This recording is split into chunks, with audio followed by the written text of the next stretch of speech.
बच्चों, welcome to the my YouTube channel learning student. स्वागत है आप सभी लोग का हमारे इस यूट्यूब चैनल पे। आज हम आप लोगों के लिए लेकर के आए हैं ध्रुव यात्रा कहानी का कथा वस्तु, जो कि क्लास 12th के बच्चों के लिए इम्पोर्टेंट है। और ये कहानी जो है आपके यूपी बोर्ड एग्जाम में पूछे जाएंगे। टोटली ये 5 नंबर के आपके आते हैं एग्जाम में, तो इसको आप अच्छे से पढ़ के जाइएगा, ठीक।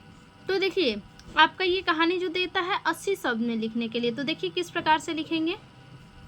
ध्रुव यात्रा हिंदी के सुप्रसिद्ध कहानीकार जैनेन्द्र कुमार द्वारा लिखित एक मनोवैज्ञानिक और मार्मिक कहानी है। ये किसके द्वारा लिखा गया है? जैनेन्द्र कुमार के द्वारा लिखा गया है। और ये जो है मनोवैज्ञानिक और मार्मिक कहानी है।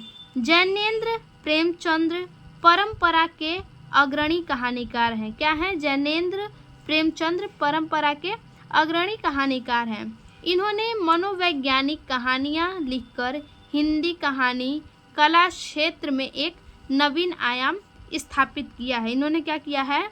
मनोवैज्ञानिक कहानियाँ जो हैं उन्हें लिख करके हिंदी कहानी के कला क्षेत्र में और एक नवीन आयाम स्थापित किया है।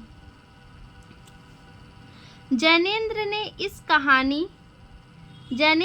इस कहानी में मानवीय संवेदना को मनोवैज्ञानिक तथा दार्शनिक दृष्टिकोण में समन्वित करके एक नवीन विचारधारा को जन्म दिया है। देखिए क्या कह रहा है कि जो जैनेन्द्र जी हैं, इस कहानी के लेखक जो हैं, इस कहानी में मानवीय संवेदना को मनोवैज्ञानिक और दार्शनिक दृष्टिकोण को समन्वित करके एक नवीन विचारधारा को जन्म दिया है।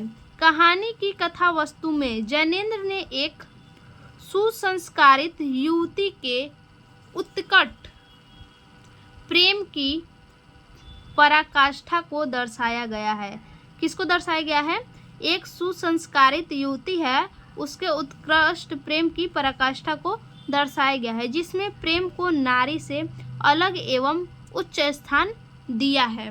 प्रेम को क्या किया है? नारी से अलग और उच्च स्थान दिया है प्रेम को।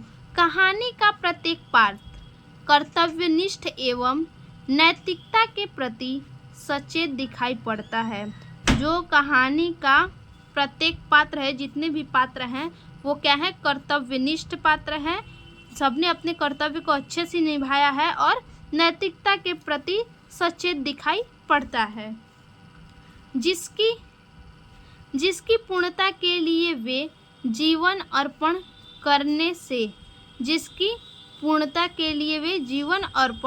करने से भी नहीं कतराते हैं। प्रेम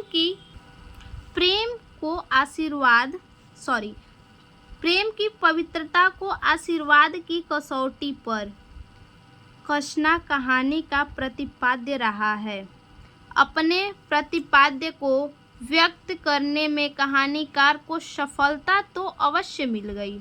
इस कहानी को व्यक्त करने में जो है कि इन्हें सफलता तो मिल गई, किंतु वास्तविक जीवन में उस आदर्शवाद का मिलना दुर्लभ है। यानी इस कहानी के माध्यम से सफलता तो मिल गई है, लेकिन क्या है कि ये वास्तविक जीवन में उतारना क्या है? बहुत ही ज़्यादा कठिन है। तो देखिए, कथा वस्तु आपके एग्जाम में आता है, कथा वस्तु पूछता है तो वो अलग है। और शीर्षक अगर पूछे तो शीर्षक का मतलब है कहानी का निचोड़ क्या है, उसे पूछता है। और सारांश अगर पूछ रहा है तो सारांश का मतलब कि उस कहानी को शॉर्ट तरीके से, छोटे से छोटा में आप कैसे बता सकते हैं। सबका मतलब अलग अलग होता है। ऐसा नहीं है कथा वस्तु आए, सारांश आए, शीर्षक आए, सब एक ही लिख देना। ही ऐसे करेंगे तो आपके नंबर माइनस हो जाएंगे। ऐसे बिल्कुल भी नहीं करना है।